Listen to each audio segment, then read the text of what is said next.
You are now entering the Thick Goddess Energy Morning Show. We in the building. High priestess in the building, didn't let my fears kill me. Transmuted my pain in that cleanse in the rain. Found out I was working and I conquered my demons. I accepted my purpose and the goddess I became.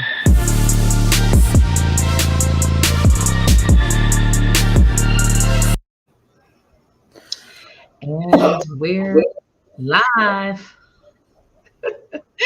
Good morning. Good morning. Today is January 10th, 2022. Can you believe it? We made it to 2022. Jesus. This is Thick Goddess Energy Morning Show. I don't know what I'm doing today. I don't have no banners, no names. The fuck do I got going on? I am your host, Divine Moon Goddess, and this is my co-host, Oracle Empress. And today's show, we're going to talk about when you don't feel like you quite belong. And so that's what we're going to kind of get into. I wish we could just like cut to commercial right now, and it just shows like this commercial and a jingle and shit, and then we come back. They're like, and we're going to talk about this. We'll be right back after this. And then it's like, sponsored by. So I got to do the manual version. Sponsored by this morning show is sponsored by Healers. Who the fuck am I? Divine Moon Goddess Healers and Reading.com. Where your questions are answered, okay? And just remember, for the month of January, you can get 50% off all the services with code Ascension 22. Ascension 24. Just try them all. Let's say 22. No, that's not the number. It's just the 22. Ascension 22 at checkout. Remember that you can book with myself or Oracle. I can't speak. Whatever my name is. That one lady that's on there. The lady next to me on this live, because apparently I can't fucking speak today. Oracle Empress. You can book with myself or Oracle Empress, and in the month of January, get that 15% off all services. You will notice when you go on there, I have moved the classes over to the shop, and that's because we are in transition. So we're getting closer and closer, of course, to bringing our new platform. But in the meantime, before, when people were ordering any class, it was setting it up as if we have a live class, sending you all these emails, and then people are emailing me like, when's the class? Where am I supposed to? And I'm like, no, there's no class. It's just pre-recorded. So you're going to be watching pre-recorded classes. And let me tell you, yes, it'd be better to sit in class with me. But because of schedules, time constraints, West Coast, East Coast, out of international, wherever you're at, the pre-recordeds are not a bad deal. They're very easy to follow. And then some of them are just old live classes, my last live class that you'll kind of watch me do my thing with students. The way Oracle did her Zodiac one is actually really fucking put together really nicely, easy to maneuver and go through it. So you guys, you're going to get your bang, because the classes are actually very expensive for most people. And I won't say very expensive, because I feel like with anything, if you see the value in it, the price tag doesn't matter. I'll put it like that. If you see the value in it, the price tag doesn't matter.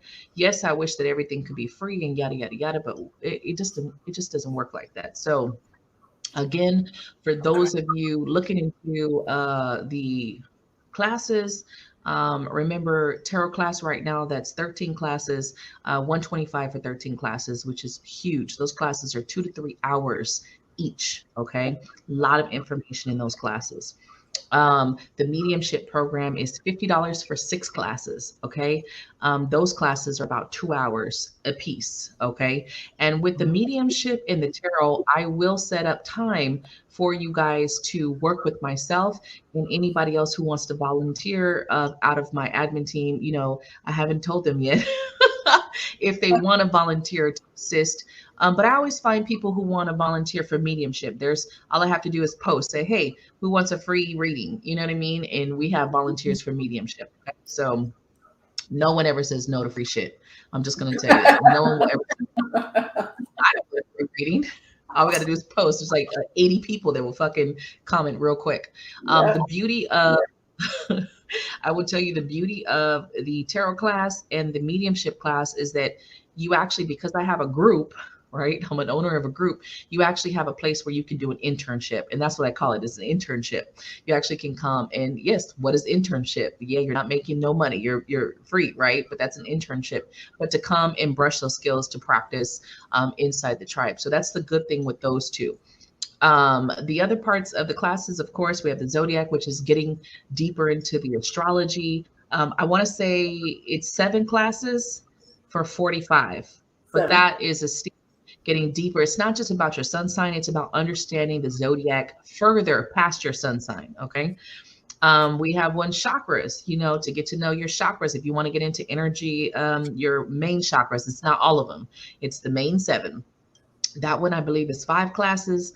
I want to say it's 25 right now, which is a steal, to learn your chakras. Now, in the chakra class, which is actually developed by my daughter, Abriciana, I will tell you guys, she's the one who taught me chakras. So don't look at it like, oh, who's this teaching? She actually taught me. So my knowledge comes from her. And she actually did hours and hours of looking through Hindu background and text and stuff about where chakras comes from, because it actually comes from Hinduism in India. Okay. The other class that we have is shadow work. So that one is 4 classes. I can't remember how much that one is. It's got to be like $50 or $60, somewhere around there. Mm-hmm. It might be cheaper than that, honestly. It might be like 30 for 4 classes.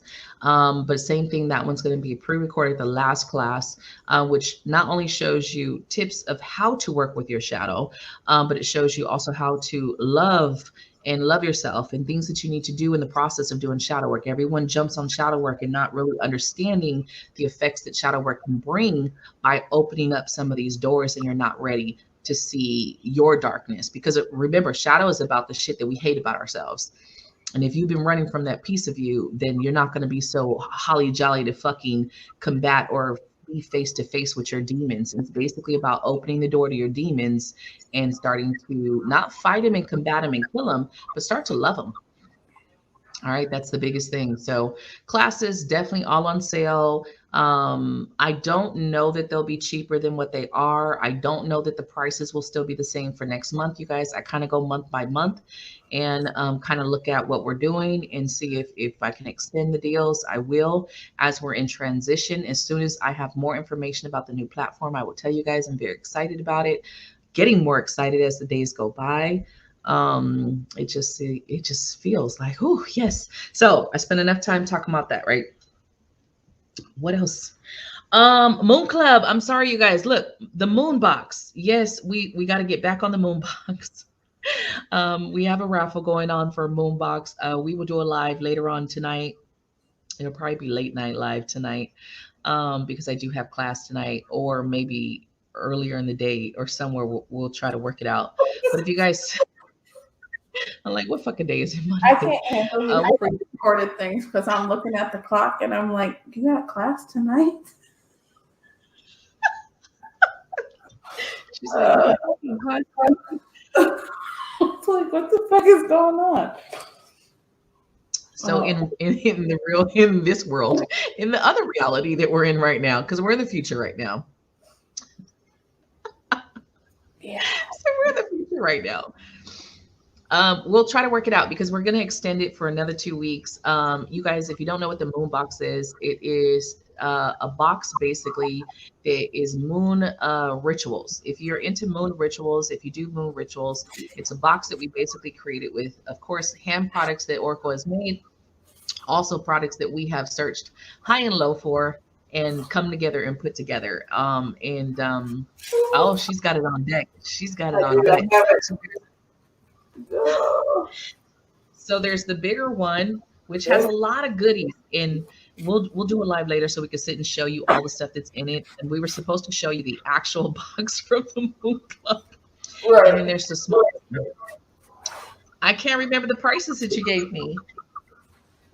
$5 for each ticket for the big one, and I think it was 2 or 3 for the small one. Okay. I think it Two, was two. I think I two remember per it being ticket two. for the small one, and 5 per ticket for the large one. So you can buy your raffle tickets. And Anna Hinosa, I still have you that you donated five. And Greta was my other person who did donate on the big box. So just remember, yeah, found my paper. Oh, that's the fastest I done found something, and I don't know ever how long. I don't know how long. So you can raffle. We're raffling those off in 2 weeks. We will go, like I said, later on tonight, somewhere around the fucking world. We will get together so we could go more in depth about what's in the box. What do you get in the box? Now, let me tell you, these are really the ones that she's showing. Definitely over $100 in value.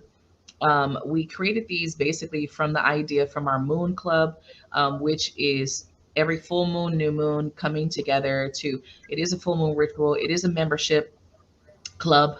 It's a club, duh, right? Duh, it's a club, Moon Gods Club, um, where we get together, not just lighting candles and fucking doing witchy shit, but it's actually using the stars, astrology, to work in our favor so that we don't go against the planetary energy. And that's one of the biggest things, because you can sit and light these candles all fucking day, but if the planets are in aligning your favor, then you're wasting a lot of time and effort on stuff that's not going to come in for you, that it's not time. And we've seen that in this, we've already a year now. Shit, Yeah. whole year that the Moon Club is been in effect. Damn. Wow, it's just hitting me. Time is rolling. Hmm. This is year two that I've had a fucking tarot class. Wow. Wow. Okay. Um, that's hitting me. All good things. So if you want more information, I did extend the membership on the Moon Club. So it is $33 membership a month. If you do want to sign up, let me know. I can show you where to go on the website to sign up. So I have extended that for the rest of this year, because we're still going through a lot of changes, even in the Moon Club. Every time we think we know what we're doing, there's more changes. Kind of like it's just spiritual direction, I guess. I don't fucking know. So and then there is one with the box. So if you want the box, of course, that is a little bit more. That comes out to about $100, because, like I said, the box for Moon Club actually is retail value over $300. There's a lot of stuff that comes in that box: journals, even a fat book for the whole year of goddesses, rituals, altars, cleansing, all types of stuff. It's in color. So there's a lot of things that come in the box, you guys. So we will, again, if you have more questions, we might do a live to kind of talk about it.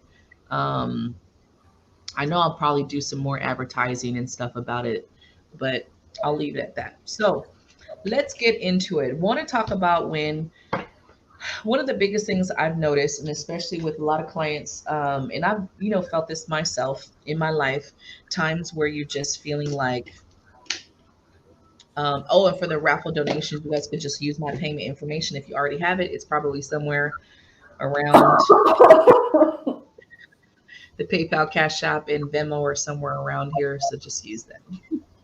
Um, so one of the things that I've noticed is that even myself, I've gone through moments of just feeling like I didn't belong in a certain place, whether it doesn't matter if it's a relationship, life, society, wherever, but there's been these huge moments in my life where I felt like I did not belong. And what I do notice in this path is that a lot of people that come to us are lost. That's one of the biggest things: lost, unsure, just don't feel like you fit in anymore. Maybe you've been feeling like that, not anymore, because I think we've always had it somewhere deep inside of us, and then it just keeps tuning, I think, like fine tuning on. So what do you do, right? Because we get conditioned to just be who we are around the people who are around us, right? Our family, society, whatever. even if we know we don't belong. And I do think that goes into a lot of even like suicide shit where people just are trying so hard to be what they're not, and then it's Hmm. just like epic fail, right? Yeah. I think one of the hardest things is we try to teach people right to be who they are, like you said, be their authentic self, blah blah blah. And I noticed when I have issues with my older children about being who they are or being their authentic self, um, there's certain people, places, and things where, as a mother and as growing up, you can't be who you are, right? Or it's harder to be who you are. You kind of have to be a chameleon. And so I get into it with my older children because I'm not, like just going to Christmas and stuff like that at other relatives' homes and stuff like that. They're like, well, I'm not going to change who I am or how I talk or how I act or blah, blah, blah. And I'm like, I Fit get in it. for Christmas. But, right. But there's certain places where until you really get to know somebody, because at the end of the day, our first impression is a really big impression of That's anybody, it. of ourselves or other people. And it's harder to erase your first impression than it is to slowly show who you actually are, right? You can't just go into a job interview being this loudmouth, funny person, sarcastic person, or, there's certain places. So we get into it all the time about being, especially with my daughter, with being her authentic self and who she really is, especially the way she dresses and everything, because she's one of those ones that she's like, I'm a girl and I don't want to wear a bra and I shouldn't have to wear a bra. And if my stomach is out, and she's not a big girl, but she's also not a smaller girl. And she wears crop tops and things like that. She's like, this is what I'm comfortable in and blah, blah, blah. And I'm like, but we can't just like, you can't go with me to the kids' school with your titties hanging. Like can you My just like old cover it up? Or she's like, well, people shouldn't be looking and I'm like, oh my God. Like, That's oh my my God. oldest. My oldest, she's been a fuck a bra since like day one. And it's just like, I just would, the thing about it is that's the thing. We tell our kids, be who they are and stand it. And the second they do, it's like, no, no, no, here, Like, no, I not didn't mean here. like today, like not right now.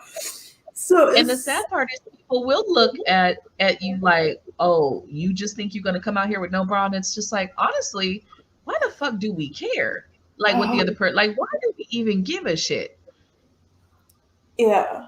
And so it's been hard even for me to like just come out and be my authentic self. Um, but I've always been a chameleon. So I've always kind of like, whether it be zodiac sign or just in general, I am the kind of person to where when I walk into a room, I'm going to be extremely quiet. And y'all know I'm not a quiet person. I say what the fuck I say. And that's when I meet people, I'm extremely quiet. I feel the room out. I pick and I look at everybody else. I observe everything before I even attempt to have a conversation or what I mean? So I have to feel the room and I think it's very important for my kids to be able to kind of be like that as well. Not saying that they have to Right. dumb who they are or anything, but you just have to really figure out what kind of environment you are walking into before you, because those first impressions are the hardest things to erase from anybody's mind. It's harder to make a second impression on somebody than it was for you to have that first chance. And so I feel like a lot of times, I feel like sometimes I believe that they don't belong or make them second guess themselves. And I kind of feel bad for doing it. But I also want people to realize like we do live in a society where you are judged at all times, at all moments. Um, And so it's not about not being who you are or who your true authentic self is. It's about learning if the people around you are worth even getting to know, or worth your time, or worth your effort, or worth, because some people are going to judge you automatically no matter what, and they're Yeah, I'm just like, not everybody clicks though. Like, let's be honest, not right, everybody clicks, and not everybody is for everybody, and not everybody is worth your energy. Not everybody shares the same kind of belief systems that you do, or the same opinions. And I think a lot of times, especially with my kids, when they feel like they can just be who they are wherever they want, it's about understanding your situation, because not mhm, everybody is going to be your social friend. Not everybody is going to be your business friend. Not everybody is going to be your, in your same social circle or in your same business circle. So there's different circles. And I think a lot of times we feel like we don't belong, and then we get this icky feeling, right? Of why don't they like me, or why don't I belong, or what's wrong with me, or, and it's not that, it's just the fact that I think we have to be okay with not fitting in everywhere. I don't think it's all meant for us in some right. way. Right. But that's what being your authentic self is, understanding that. Now, I know the way society is, and hoping that we can change that as we move along, because we really can't, as parents, tell our children to be themselves. You could be anything, right? And then we sit and say, "Oh, but no, you can't do that." I said, "I just told you you could fucking be anything, but nope, you can't be that. Nope, can't wear that. Nope, can't do that." So I think, yes, society has rules, and yes, we do have to say, okay, that establishment rule says this. Okay, we have to go by that, right? But when it comes to being you, that's the whole part of not fitting in, because you know you don't fit in. Mhm. So what does it matter if these people don't like your first impression? What does it matter if they don't like your hair? What does it matter if they don't like your clothes? They're gonna judge you regardless. So then that moment, this is just how I feel. In that moment of not being you, are you true to yourself in that moment by not being you? See, like, I get like walking into place and needing to kind of look at where you're at and kind of being mindful, right? Being mindful, being attentive is great. Um, but not everybody has that, like the sensing. And I don't know if it's the science or whatever that just has that let me sense first. Um, You know what I mean? Let me like hold back and Mhm. sense, because some people just very social. I'm very social. I don't give a fuck who you are. I could talk to anybody. I'm like blah blah blah. Doesn't mean we're gonna hee hee ha ha forever. Doesn't mean that I'll know you after this second in the line. You know what I mean? But I conversate. I kind of just conversate. And I just feel like I've always been that way. I've always been judged though, no matter what I did. No matter what I did, someone had a problem with something I was doing. And it's just like, well, fuck it then. Why do I care? You Mhm. can't, I mean, if you keep going against what you truly want. And now, of course, when you're young, there's a lot of trying to find yourself, right?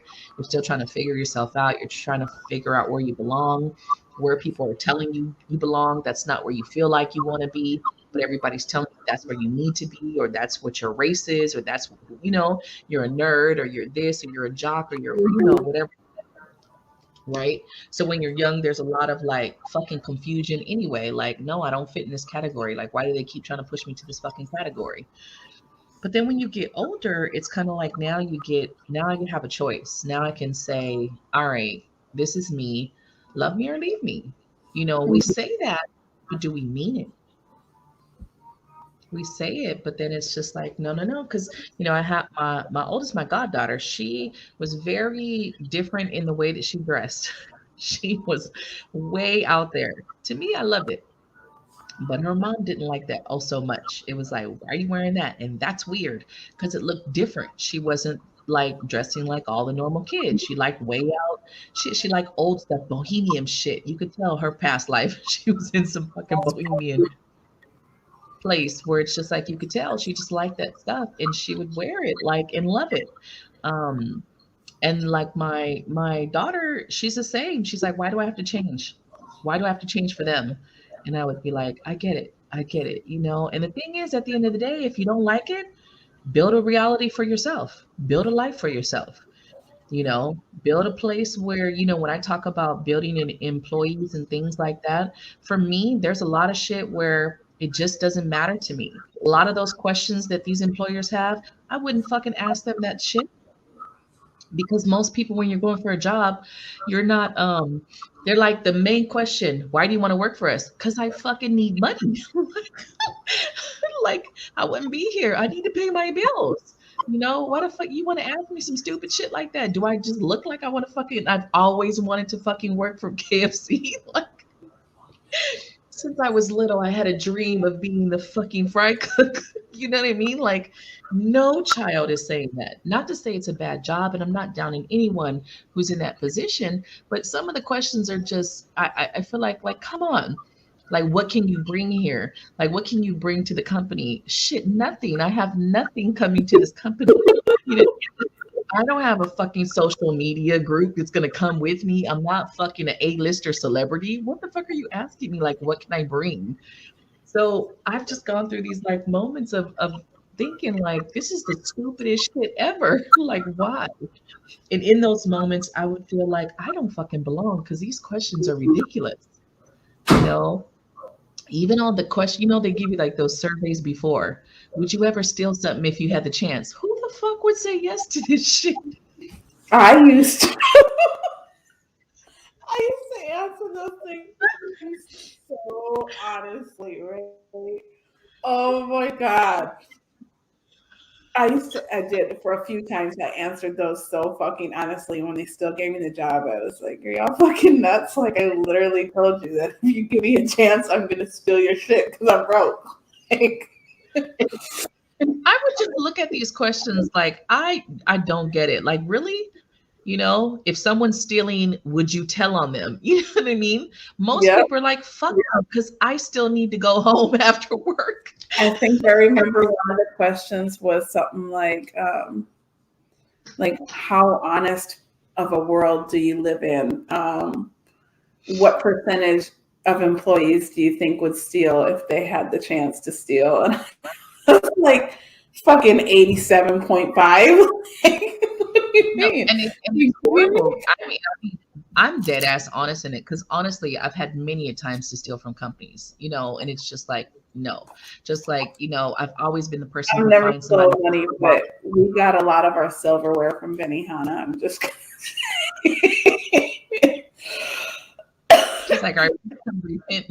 I if repent. anyone's been to Benihana, you know their silverware is the shit. Just I've been the person who has found wallets full of money. You know what I mean? And I wouldn't take that money out. And I would be in need, like in the moment, like, fuck, I need this money. I could easily take it out, but I wouldn't. And I can tell you, I have lost my whole wallet twice in my life. And each time that I lost the wallet, it was everything in it. I mean, social security card, bank card, money, everything in the fucking wallet, both times. Both times. One time I was about 15 on the bus, and I went to the pay, because back then we had payphones, y'all. This is how long ago this was, right? Oh wow. I ran to the fucking payphone. I'm trying to call like the transit so they can call the driver, and luckily someone had took my wallet up to the driver. So I just sat at the bus stop and waited for the bus to come back around, because it's going to go so far and then come back around.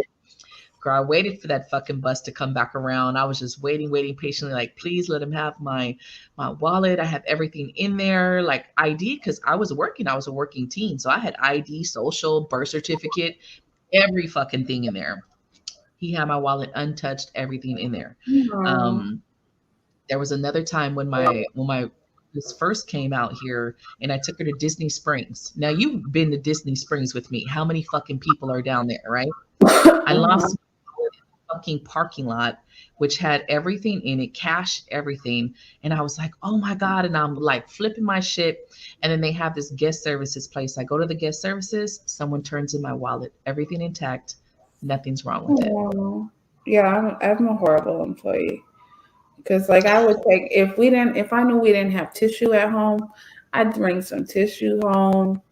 I remember bringing rice home because we didn't have rice, so I was gonna make something with rice. I brought it home from work. I've taken tissue. Benihana forks are the big one. I love them motherfucking forks. Boy.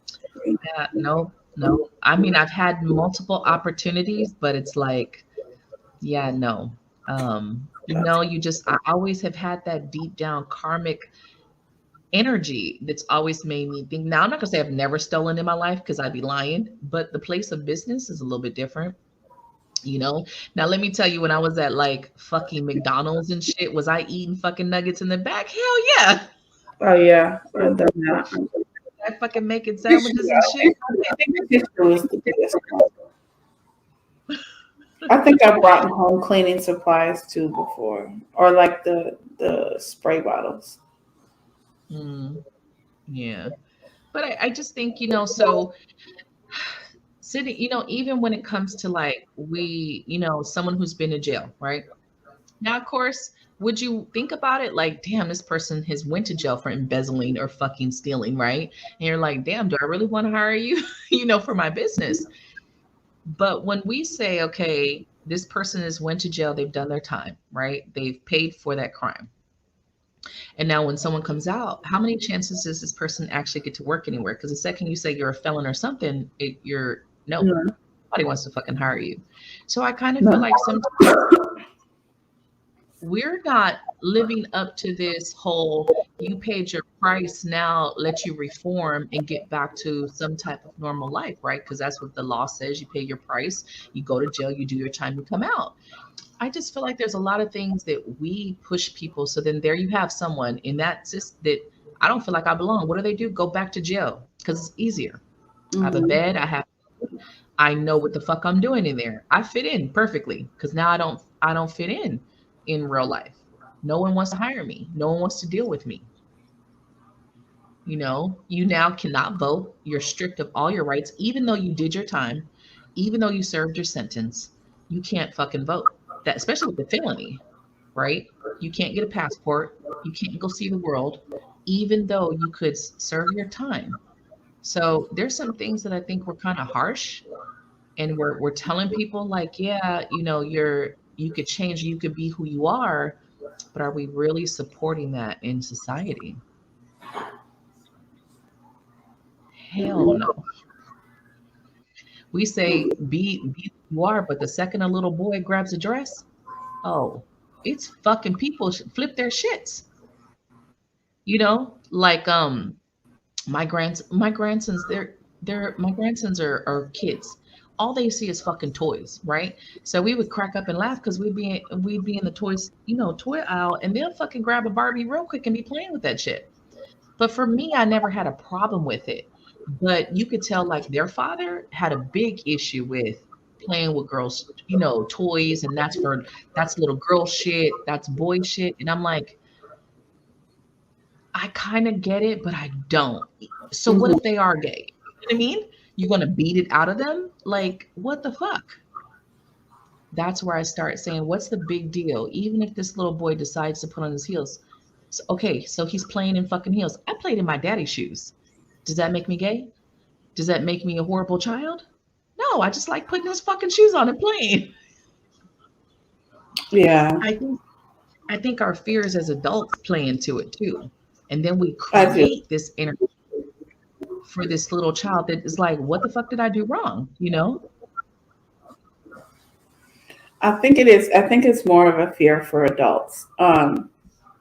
Amani is whatever she is. I don't know what she is anymore. I'm just gonna say she's bisexual because she's had so many of these like letters. I don't know which letter she chooses today, so we're gonna call her bi. Alphabet. But Rome is that very sensitive kid. So, you know, kind of always had that thought with Rome, but apparently he's got Right. a girlfriend and he does his own thing or whatever is going on in his fourth grade life, right? So we're no longer worried about it. But for me, I was very worried about it. And it's not that I was worried about it because I care if he is or not. I think for me, I was more worried about it because I've seen what my brother has gone through being a Right. brown skinned black man on top of being black and in Texas and in these suburbs, being a gay man.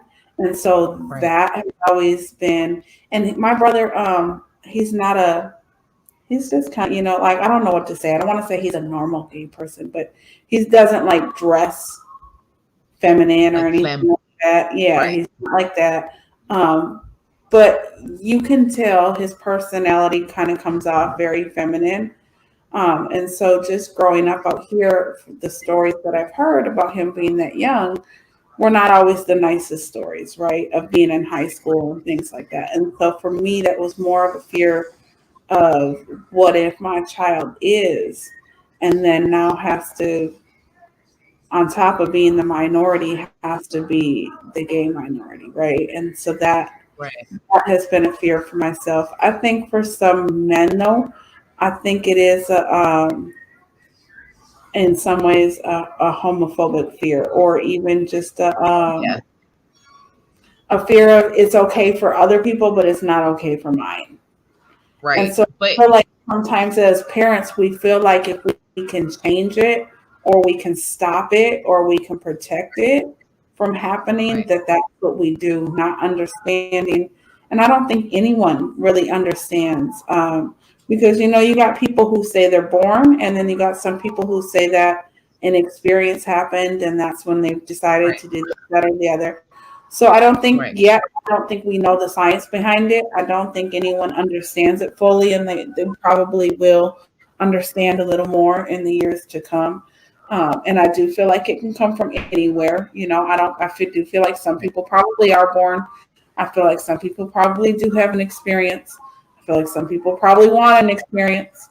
And things like Right. that. But I feel like sometimes, yeah, I feel like if we feel like we can change our kids, whether it be gay or just the way they dress, the way they look, um, anything, if we feel like we can protect them and change it to be a Right. little more normal for society, that's what we Mhm. do, right?